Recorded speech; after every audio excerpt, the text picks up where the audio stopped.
अस्सलाम वालेकुम वरहमतुल्लाहि वबरकातुहू। जय भीम।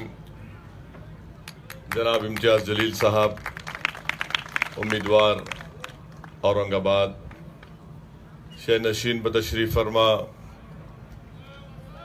भारिप के और वंचित बहुजन आगाड़ी के तमाम ज़िम्मेदारान, मेरे मजलिसी रुफ़ा, मोअज़्ज़िज़ हाज़रीन इकराम, अज़ीज़ दोस्तों और बुज़ुर्गों, अभी आपने उम्मीदवार औरंगाबाद जनाब इम्तियाज़ जलील साहब से तफसीली गुफ्तगू सुनी। मैं आपको फिर से इस बात आपके सामने रख रहा हूँ और वैजापुर के अवाम के सामने हम इस बात का वादा कर रहे हैं कि इंशाअल्लाह ताला जब अल्लाह सुब्हाना व ताला अपने करम और फजल से इम्तियाज़ जलील साहब को कामयाब करेगा आपकी दुआओं और आपके वोटों के ज़रिए, तो आपसे हम वादा कर रहे हैं कि इंशाअल्लाह ताला दिल्ली में एक नई हुकूमत बनेगी और उस नई हुकूमत में नरेंद्र मोदी या बीजेपी का कोई वज़ीर आज़म नहीं बनेगा इंशाअल्लाह ताला। ये बात बिल्कुल सच कह रहा हूँ आपसे कि 2014 में यकीनन मोदी के लिए अवाम के दिल में एक हमदर्दी थी, और हमदर्दी इसलिए थी क्योंकि अवाम को बड़े दिलफरेब वादे किए गए थे। आपको याद होगा 2014 के पार्लियामेंट के इलेक्शन में जब मोदी की सभा होती थी तो मोदी अपनी तकरीर में कहते थे अच्छे दिन, तो अवाम पुकार कर कहती कि आएंगे। अब मोदी अगर अच्छे दिन कहेंगे तो अवाम कहेगी कि मित्रों बुरे दिन लौटा दो हमारे। 2014 में मोदी ने वादा किया था कि मैं हर साल मुझे प्रधानमंत्री बना दो, मैं 2 करोड़ नौकरियां दूंगा। वो झूठ साबित हुआ। मैं आपके ज़रिए वैजापुर के उन तमाम नौजवानों से अपील कर रहा हूँ, उन नौजवानों के वालिदैन से अपील कर रहा हूँ, क्योंकि हमारे मुल्क की 50% आबादी 25 साल के कम उम्र लड़के और लड़कियों पर मुश्तमिल है, और ये हमारे मुल्क के लिए एक बहुत बड़ा चैलेंज है कि हम कैसे हमारे नौजवानों को नौकरी फराहम करें। मोदी ने वादा किया था कि मैं 2 करोड़ नौकरियां दूंगा। खुद मोदी के सरकार के लेबर डिपार्टमेंट के जो आदाद शुमार है, डेटा है, वो कहता है कि साल में सिर्फ 5 लाख नौजवानों को, लड़के और लड़कियों को नौकरी मिली। अब आप ये फैसला करो कि जो शख्स आपके दरमियान में आकर झूठ बोलकर, आपको धोखा देकर आपके वोट हासिल करता है, क्या दोबारा उसको आप हिंदुस्तान का वजीर आजम बनाएंगे? जब आपका जवाब नहीं है तो फिर आपको 23 तारीख के दिन एक तारीखी फैसला आपको लेना पड़ेगा और पैगाम देना पड़ेगा मोदी को कि तुमने दगाबाजी की, तुमने धोखा दिया हिंदुस्तान के 50% की आबादी के 25 साल के कम उम्र लड़के और लड़कियों को। अगर आप बीजेपी के लोग या शिवसेना के लोग से पूछेंगे कि नौकरी का क्या हुआ, तो वो बोलेंगे पाकिस्तान में क्या किया हमने भूल गए। जब आप मोदी से पूछेंगे नौकरियों का क्या हुआ, तो वो बोलेगा मैंने घर में घुसकर मारा। जब मोदी से आप पूछेंगे अच्छा किया तुमने घर में घुसकर मारा, मगर मेरे घर में चिराग नहीं जलता है, मेरे घर में गुर्बत है, मेरे घर में बच्चे बेरोजगार हैं, तो मोदी कहेंगे मैं राम मंदिर बना दूंगा। जब मोदी से आप पूछेंगे कि दलितों को अहमदाबाद में, गुजरात में उनको मारा और पीटा गया, क्यों किया गया, क्यों दलितों पर जुल्म हो रहा है, तो मोदी कहेंगे कि मैंने दिल्ली में बाबा साहिब अम्बेडकर के नाम पे एक बहुत बड़ा भवन बना दिया। मेरे अजीज दोस्तों और बुजुर्गों, नरेंद्र मोदी ने जिस तरह अपने 5 साल की हुकूमत चलाई, 280 MP उनके पास थे। अगर वो चाहते तो यकीनन हिंदुस्तान का बहुत कुछ अच्छा कर सकते थे, मगर नरेंद्र मोदी ने एतमाद और भरोसा उनको हिंदुस्तान के संविधान पर नहीं है, इसलिए कि संविधान को बनाया बाबा साहिब अम्बेडकर ने। मोदी को भरोसा है, मोदी को सिर्फ भरोसा है गोलवालकर और हेगडेवर की किताबों पर, सावरकर की हिंदुत्वा पर, गोलवालकर के बंच ऑफ थॉट्स पर। और इसीलिए आप देखते हैं कि जो अगर कोई संविधान का पासो लिहाज रहता तो वो जिस तरह की गुफ्तगू आज कर रहे हैं, मगर हम और आप हरगिज हमको ये नई बात नहीं है। हम नरेंद्र मोदी को उस वक्त से देख रहे हैं जब से वो गुजरात के चीफ मिनिस्टर थे। तुम भूल गए यही नरेंद्र मोदी था जब गुजरात की सरजमीन पर एक हौलनाक फसाद हुआ, हजारों की तादाद में लोग मारे गए। बहैसियत चीफ मिनिस्टर इसने अपनी आंख बंद कर ली और अपने जो दस्तूरी फराइज थे कि हर इंसान की जान और माल की हिफाजत करना, मोदी उसमें नाकाम हुआ। जब रिलीफ कैंपों में लुटे हुए पिसे हुए लोग, बेवाएं, यतीम बच्चे जमा थे, जब मीडिया के लोगों ने मोदी से पूछा कि तुम और रिलीफ कैंप क्यों नहीं खोलते आप, तो कहा मैं इसलिए खोलूं ताकि 2 के 6 और 6 के 10 पैदा हो जाए। मेरे भाई, ये वो शख्स है जिसको हमने गुजरात के उन फसादात में करीब से देखा, मगर 2014 में हिंदुस्तान की आवाम की आंखों पर पर्दा पड़ चुका था। वो उसके जुमलों से मुतासिर हो गए, वो उसके दिल फरेब वादों से मुतासिर हो गए। मगर आज बीजेपी और नरेंद्र मोदी के पास या फिर उनकी ताईदी जमात शिवसेना के पास दिखाने को कुछ नहीं है। इसीलिए बार बार अब आप देखेंगे कि मोदी नौकरी की बात नहीं करता, मोदी नोटबंदी की बात नहीं करता। याद करो, नोटबंदी जब हुई थी, मैंने पुकार कर कहा था कि इसका नुकसान सिर्फ हिंदुस्तान के गरीबों को होगा, किसानों को होगा, मजलूमों को होगा, दलित और अक़लियतों को होगा। तो मोदी के चाहने वाले मीडिया के लोगों ने हमेशा की तरह मुझ पर इल्ज़ाम लगाया कि ओवैसी ने हमेशा एक और भड़काऊ भाषण देकर एक नेक काम को वो इसको हिंदू मुस्लिम या फ़िरका परस्ती का रंग दे रहा है।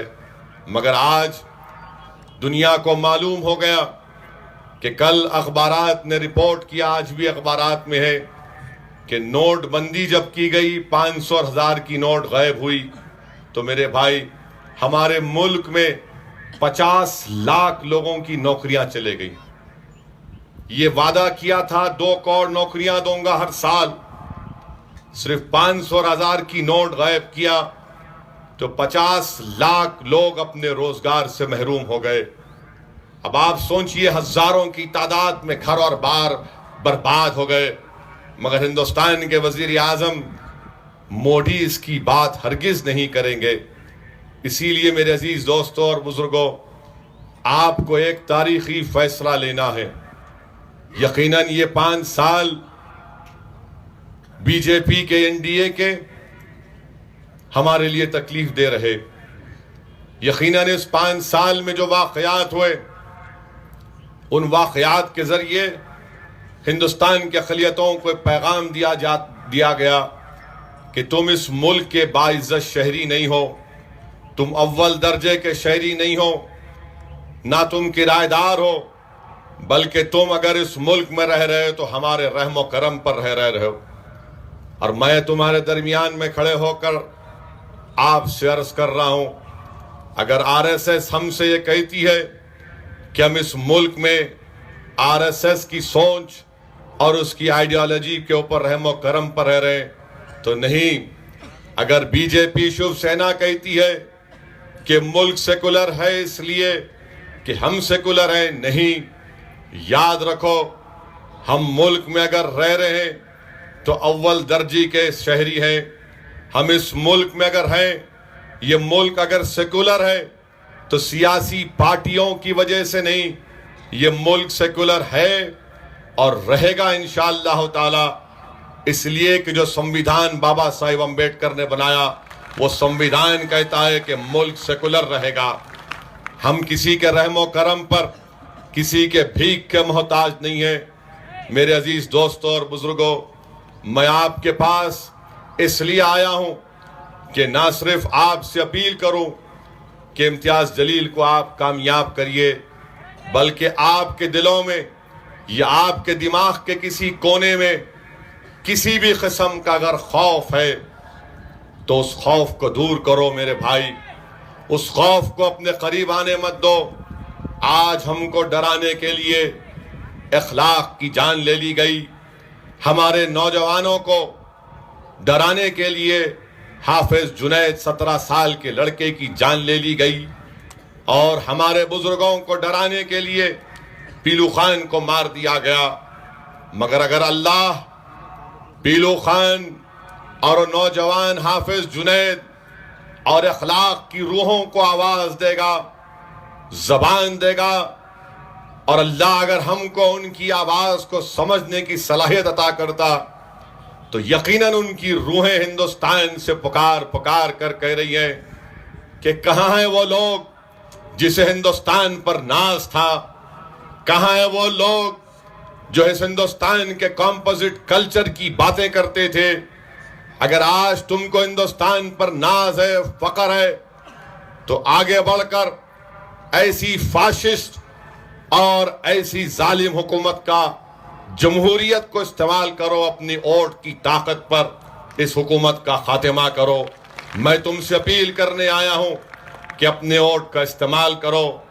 याद रखो, ये मुल्क एक ऐसे चौरस्ते पर है, ऐसे दहाने पर है कि अगर आज हिंदुस्तान की आवाम बीजेपी को नहीं रोकेगी तो याद रखो हिंदुस्तान का वो जो कल्चर है, जो हजारों की तादाद में है, ये आरएसएस के लोग, असल बीजेपी नहीं है, असल आरएसएस है, जो उनके आका है, जो उनके आका कहती हैं ये बीजेपी कठपुतली की तरह और शिवसेना कठपुतली की तरह काम करती है।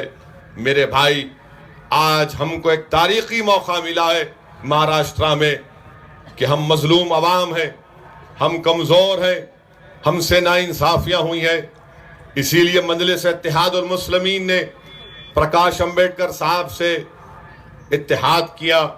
हमने प्रकाश अंबेडकर साहब को अपना लीडर माना और हम उनके साथ काम कर रहे हैं। आज वंचित बहुजन अगाड़ी के तहत ना सिर्फ अक़लियती हैं, ना सिर्फ दलितें हैं, बल्कि ओबीसी समाज के तमाम लोग हैं। यकीन मानिए, इंसानियत का, इंसानी तारीख का अगर आप मुताल्ला करेंगे तो इंसान की तारीख अगर आप हिस्ट्री पढ़ेंगे तो ये लिखता है मौर्रिख कि जब कमजोर अवाम एक जगह जमा हो गए तो उस मुल्क में इनकलाब बर्पा हुआ। फ्रांस में इनकलाब आया तो इसी वजह से आया। अगर जर्मनी एक हुआ तो इसी वजह से हुआ। अगर सोवियत यूनियन के टुकड़े हो गए इसीलिए हुआ। और आज अगर हिंदुस्तान को मजबूत करना है, हिंदुस्तान को जोड़ना है, तो प्रकाश अंबेडकर को कामयाब करना बेहद जरूरी है मेरे भाई। अगर आप प्रकाश अंबेडकर को कामयाब करेंगे तो हिंदुस्तान का वो ख्वाब जो हमारे बुजुर्गों ने देखा था कि कंपोजिट कल्चर, गंगा जमनी तहजीब, ये सब चीज़ों पर हम उसको कंट्रोल कर पाएंगे। औरंगाबाद की पार्लियामेंट की सीट इंशाअल्लाह ताला यकीनन वंचित बहुजन अगाड़ी के और मजलिस के उम्मीदवार इम्तियाज जलील की कामयाबी यकीनी है। इसलिए यकीनी है कि 20 साल से शिवसेना को यहाँ पर औरंगाबाद की आवाम की खिदमत करने का मौका मिला, एक लंबा अरसा मिला, मगर कौन से तरक्याती काम अंजाम दिए। ऐसा रुकने पार्लिमान जिसको अटल बिहारी वाजपेयी भी प्राइम मिनिस्टर थे, उसकी सरकार यहाँ महाराष्ट्र में भी थी, मगर इसके बावजूद भी कोई विकास का काम हम नहीं देखते। इनकी जबान से सिर्फ यही निकलता है कि देखो ये दाढ़ी वाला है, वो ऐसा कर देगा, ये फुलां कर देगा। अब शिवसेना के लोग कह रहे हैं कि हैदराबाद से शेरवानी आई है और इनकी जबान पर रजाकार का नाम चढ़ गया। अरे जालिमो, याद रखो, जो रजाकार थे वो पाकिस्तान चले गए, जो हिंदुस्तानी थे वो हैदराबाद में रह गए। और हम इस मुल्क के वफादार हैं और रहेंगे। और खैरे में, बल्कि उद्धव ठाकरे में और मुझ में फर्क यह है कि मैं इंडियन बाय बर्थ भी हूं, उद्धव ठाकरे भी इंडियन बाय बर्थ हैं। और ओवैसी को आगे और क्या है जो मैं उनसे अच्छा हूं, वो ये है कि मैं इंडियन बाय चॉइस भी हूं। आप बाय बर्थ हैं, मैं बाय बर्थ भी हूं और बाय चॉइस भी हूं। यानी दो चीजें मेरे पास हैं जो तुम्हारे पास नहीं है। इसीलिए दिखाने को कोई काम नहीं है। इनका जो चौधरी मौडी है, मुखिया है, उसके पास नौकरी दिखाने को नहीं है, तो वो आ गया हिंदू और मुस्लिम की सियासत पर आ गया। इनके पास कोई काम दिखाने को नहीं है 20 साल में, तो ये आ गए वही अपनी पुरानी रविश पर। अब हम ये पूछना चाह रहे हैं शिवसेना वालों से, ये तुम अपने उद्धव ठाकरे के नाम के बाजू चौकीदार क्यों नहीं लिख रहे? लिखो ना। नहीं लिख रहे, तकलीफ हो रही, लिखो चौकीदार उद्धव ठाकरे। क्यों नहीं लिखते? और हमको इल्जाम, अरे भाई, जो शख्स शिवसेना में इतना बड़ा टाइम गुजार दिया, आपके वैजापुर में क्या नाम है उनका, क्या नाम है, क्या बोलूं, क्यों हारे इलेक्शन? क्यों हारे इलेक्शन उन्होंने? क्यों हारे भाई? अरे आप जवाब दो, मेरे को नहीं मालूम, मैं ट्यूबलाइट हूं। क्यों हारे? उन्होंने हारे ना इलेक्शन। कौन हराए उनको? अरे डरो ना मैं जी, तुम्हारे सामने भड़काओ भाईजान खड़ा हुआ है, बोलो। साबिर भाई क्यों हारे? मैं हराया, तुम हराए, नहीं हराए। कौन हराया उनको? उनके ही शिवसेना वाले हराए, नहीं हराए। अब तुम इम्तियाज जलील को कामयाब करेंगे, नहीं करेंगे? साबिर भाई आप भी अपना वोट इम्तियाज जलील को दे दो, बदला ले लो अपना। यानी आप इसका कुछ नहीं बोलेंगे। ओवैसी कम्युनल, इम्तियाज जलील कम्युनल, प्रकाश अंबेडकर कम्युनल। अरे बिल्कुल सही है प्यारे, तुम दूध के धुले हुए हो, तुम बिल्कुल साफ हो, पाक हो। हम ही खराब है, हम ही खराब है। मगर तुम्हारे बुराइयां तुमको नजर नहीं आते, क्योंकि बिल्ली जब दूध पीती है समझती दुनिया नहीं देख रही मेरे को।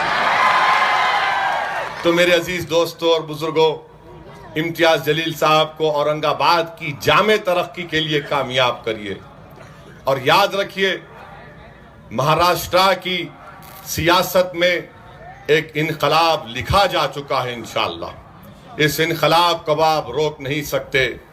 जनाब बाला साहेब प्रकाश अंबेडकर साहब के साथ हमारा ये सियासी सफर सिर्फ इलेक्शन की हद तक महदूद नहीं है।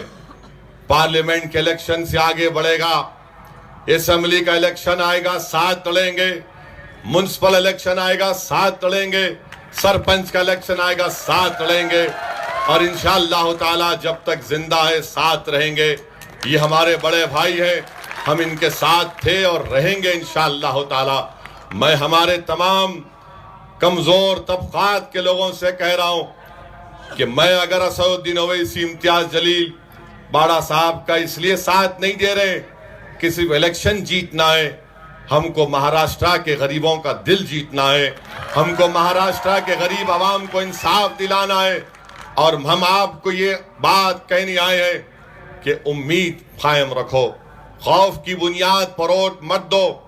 ये कांग्रेस पार्टी बार बार कहती है, हिंदुस्तान में अब तक 16 पार्लियामेंट के इलेक्शन हो गए मेरे भाई। हर इलेक्शन में वो कांग्रेस हमेशा वही मनहूस और बासी बात करती है कि देखो तुम्हारी जान को खतरा है, तुम्हारे घर को खतरा है, तुम्हारे बेटे को खतरा है, तुम्हारी बेटियों को खतरा है। अरे पापियों सुनो, अब हम डरने वाले नहीं हैं, डर निकल चुका है हमारे दिलो दिमाग से। बल्कि मैं तो कह रहा हूं कि अब मुझे मौत का भी डर नहीं रहा, क्योंकि तुम्हारे जुल्म की दास्तानें पढ़ पढ़ कर मेरे दिलो दिमाग से मौत का खौफ निकल गया। यकीनन खौफ है, मौत का नहीं है, मगर इस बात का खौफ है कि जब तुम ले जाकर मुझे जमीन के अंदर डाल दोगे तब मुझसे सवाल होगा। उस दिन, उस वक्त का खौफ है। खौफ उस दिन का है कि जब हम तमाम जमा होंगे और तुम और हम उस वक्त कामयाब होंगे जब हमारे सीधे हाथ में अब हमारा नामा अमल होगा। इन लोगों से अब मेरे दिलो दिमाग में खौफ नहीं रहा, अल्हम्दुलिल्लाह, क्योंकि मैं अल्लाह पर तवक्कल करने वाला हूं। जो भी होगा अल्लाह की तरफ से होगा। हमारा काम जिद्दोजहद करना है, हमारा काम मुकाबला करना है। और जो लोग आकर तुमको डराने की बात कर रहे हैं, वैजापुर के गयूर नौजवानों, तुम बेबाक होकर, बेखौफ होकर और पूरे इत्मीनान और एतमाद के साथ उन जालिमों से कह दो कि यहां पर एक दीवाना आकर हमको कहा है कि हमने तूफानों में चिराग जलाने का हुनर सीख लिया है। अब इंशाअल्लाह ताला ये चिराग नहीं बुझेगा। जब हमने तूफानों में चिराग जला दिया है, अब अल्लाह ही इस चिराग को जला कर रखेगा। और याद रखो, ये चिराग की रोशनी ना सिर्फ महाराष्ट्र के हर घर में जाएगी, बल्कि इंशाअल्लाह हिंदुस्तान में इस चिराग से रोशनी पैदा होगी। जो कमजोर अवाम, मजलूम अवाम मिलकर इस चिराग को जलाए, मुझे यकीन है कि अब हम नाइंसाफी का खात्मा करेंगे। मेरे भाई, आखिर में सिर्फ यही कहूंगा कि यही नरेंद्र मोदी अपने मैनिफेस्टो में संकल्प, जो भी उसका नाम पत्र है दिया, उसमें लिखा कि हमारी पार्टी बीजेपी टेररिज्म का जीरो टॉलरेंस करती है। ऐ वजीर आजम, कितने झूठे हो तुम, कितने झूठे हो तुम। तुमने ऐसे कैंडिडेट को तुम टिकट दे रहे हो जिस पर मालेगांव में 6 लोगों को कत्ल करने का इल्जाम है। मर्डर नहीं है, टेररिस्ट का। बम लगाकर मालेगांव में 6 लोग मर गए, 100 लोग जख्मी हुए। क्या मोदी, जिसके ऊपर टेररिज्म का इल्जाम है, तुम उसके लिए कैंपेन करोगे? जिसके ऊपर इल्जाम है 6 लोगों की जान लेने का बम ब्लास्ट करके, क्या मोदी तुम उसके लिए कैंपेन करोगे? कहां गया तुम्हारा सबका साथ, सबका विकास? कहां गया? नहीं मेरे भाई, ये चीख मारने के लिए नहीं कह रहा हूं, बल्कि करब के आलम में, दर्द के आलम में कह रहा हूं कि हमारी जमहूरियत इतनी गिर चुकी है कि जिसके ऊपर टेररिज्म का इल्जाम है, आज उसको टिकट दे रहे हैं। मुझे यकीन हो गया, सुनो बीजेपी आरएसएस वालों, अगर 1952 का पहला पार्लियामेंट का इलेक्शन हो रहा और उस वक्त अगर मोदी होता तो यकीनन ये लोग नाथूराम गोडसे को भी टिकट दे देते यकीनन। प्रज्ञा ठाकुर को दिए, टेररिज्म का इल्जाम उसके ऊपर है। सोचो थोड़ी देर के लिए, वो 100 लोग जो जख्मी हुए बम ब्लास्ट में, जो लोग मारे गए, उनके खानदान वाले क्या सोचते होंगे। मगर हमारी जमहूरियत, हमारे अखबार, हमारा टीवी मीडिया खामोश बैठे। बहरहाल मंजलिस को वोट दीजिए और इम्तियाज दिल्ली को कामयाब करिए। शुक्रिया, खुदा हाफिज। हमारे यहाँ मुख्तलिफ कंपनियों के इलेक्ट्रॉनिक्स और प्लास्टिक के तमाम सामान और फर्नीचर दस्तियाब है। एक मरतबा तशरीफ लाकर खिदमत का मौका दे। प्रोपराइटर हाफिज मजहरुल्लाह बेग, अदर Baig, Albarkat home appliances, furniture and electronics, टायरबोर्ड, Deglur Naka, Nanded. Nanded Urdu news YouTube channel को सब्सक्राइब जरूर करें और बेल आइकन को क्लिक करें। बेल आइकन को क्लिक करने से होगा ये कि आपको लेटेस्ट न्यूज़ अपडेट की नोटिफिकेशन मिलती रहती है।